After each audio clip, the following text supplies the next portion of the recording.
Alright, good. Welcome back to my channel. Alright, guys.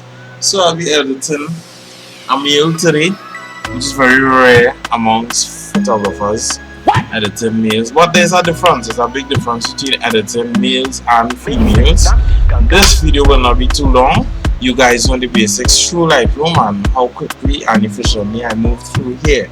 Right? So we're not sticking. Just the basics, exporting, and looking to head into Photoshop. Alright, and we're in Photoshop. So there are a few things I want to point out. Men are more kind of rugged, individualists, if you want to call them that. You know, we are more men. We are more rigid. So editing a man wouldn't be too much of, perfecting smooth skin or flawless skin or no wrinkles or no lines. It's easier to edit men, right? Right, so now we're gonna jump to frequency separation because we didn't have much to take off from him, right? Stray hairs is okay for a man, it's not too neatish, right? And we don't want to totally blow out all the details in his skin using the frequency separation. So it's not much needed for a male figure that we editing. Females, you have to perfect their physique to the max. So when we jump into now like dodging and burning, we could use dodging and burning to do a lot of things. We could pass it through the hairlines to identify a much neater look. So guys, what I'm doing here is the basics that you all are accustomed to, right? I'm using dodge and burn to help improve the hairline.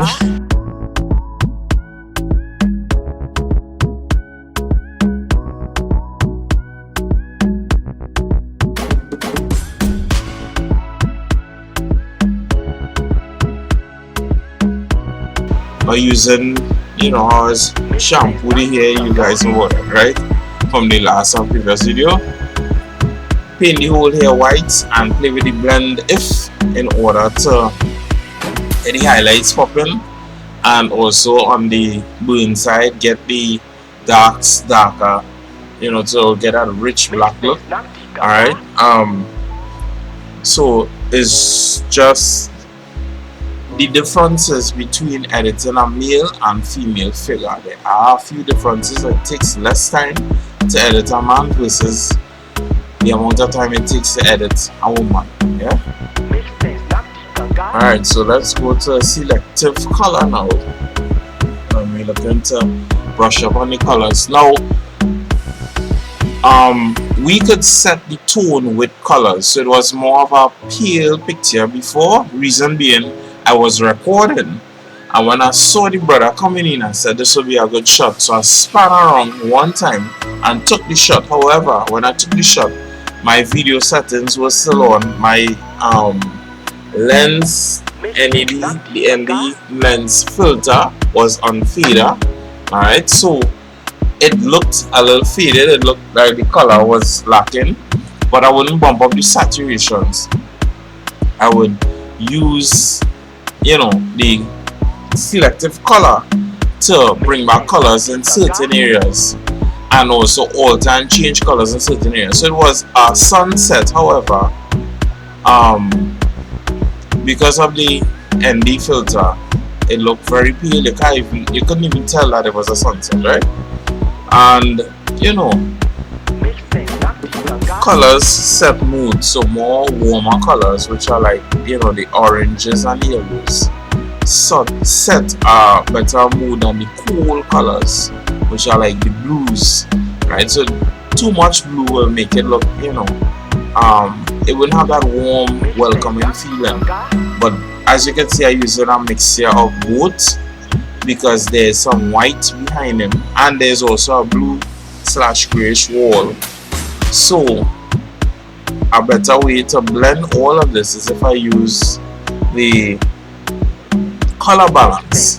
Alright, but I also noticed that certain parts of this picture I would like to emphasize and focus on more highlighting and also darkening. So his boots here want to darken it, so you can just make a dodge and burn layer. Alright, and work on it. So it come like you could use dodge and burn to polish things, to polish boots. Put the shine or the highlight where it's supposed to be and darken the other parts that are supposed to be dark, which gives it or any object a more polished finish. So what's your muffler? I'm highlighting. Alright, the areas that are light are highlighting at the opacity of 10. But when I switch to the burn now, it is darkening. So it's giving the muffler a more defined look. Alright?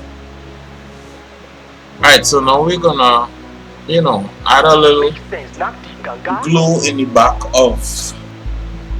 Alright, so what we're gonna do is add a little glow to the back of the guy here. So these flowers here, I sampled the color and I also went to the extreme of the color. I'm gonna change the blend mode to linear dodge, which gives it a little warm hue to it, a little sparkle, a little shine, right? And blur it out so it's not so in focus, right? So that, it helps brush up the background. It's not as dull, it's not as dark and gloomy. Also, I want to try a solid color, which is more of the oranges to have the whole picture much warmer, right? As I told you, all are blending everything. So there are cool and, cool colors in it. However, playing with the opacity and blend modes, I could achieve, a much more warm feeling to this picture. Alright,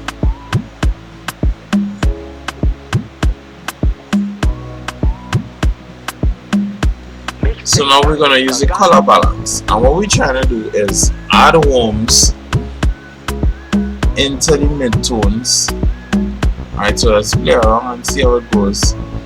And we wanna add some colors play a main factor, because if you notice, I didn't really edit the car, but because of the color selection from when we was using selective color, it made the car, the black car, look even more clean and shiny, crisp, and it reflects everything, even the flowers in the trees, right?